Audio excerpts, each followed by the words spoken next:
Dan Johnson, BBC News in Jerusalem. Normally, the level of credibility decreases with each lie, but Israel's level stays constant across MSM. It's because Israel is America. The only other place where the level of credibility does not decrease is the United States of America.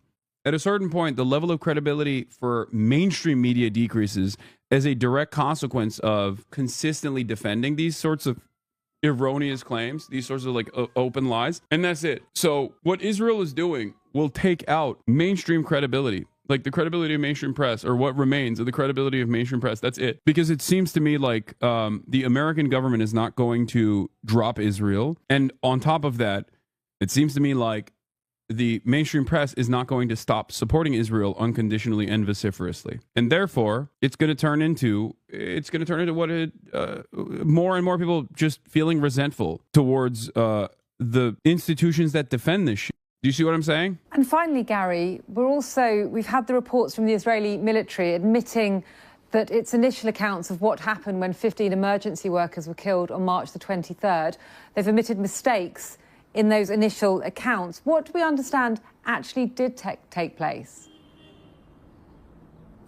Well, in some sense, they've been forced to admit these mistakes because a video emerged yesterday which showed these vehicles, these ambulances and a fire truck, approaching. Words don't have any meaning anymore, dude. A mistake implies that you didn't intend to assassinate these healthcare workers. A mistake implies that you don't want to do it again. What Israel did to the healthcare workers is not a mistake. It's just regular process. And they've done it every single day. This is not the first time this has happened. I cannot stress this enough. Israel has killed hundreds of healthcare workers. Israel's tortured doctors, kidnapped them and tortured them. The mistake is that they got caught. Where their occupants were actually killed with all their lights on and with their signals flashing. Now, the Israeli authorities had originally said that they were acting suspiciously. They had no lights on, no emergency signals flashing, and that's why they'd been engaged. For the record, even if those ambulances did not have their lights on, what do you mean it's valid to shoot at ambulances? Like, even Israel's initial defense is psychotic and only works because there is so much dehumanizing propaganda against Palestinians. Their initial defense also doesn't meet the standard of international law. Think about that. By the Israeli forces in this suburb, this area just outside of Rafah, in the southern part of the Gaza Strip. Now, they say that they're looking into it. They say that at least 6 of those who were killed had links with Hamas.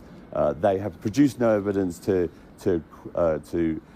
prove that or to demonstrate that at this stage. And they have said that none of these people that were killed were armed.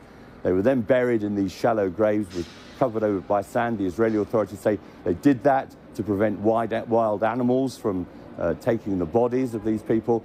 But it did then take a week for the UN to be able to find this sort of shallow grave, I suppose you'd call it. And some of the people that examined those bodies have suggested that these were sort of execution-style killings, perhaps some people with their hands tied. Yeah, I mean, it was execution-style killing.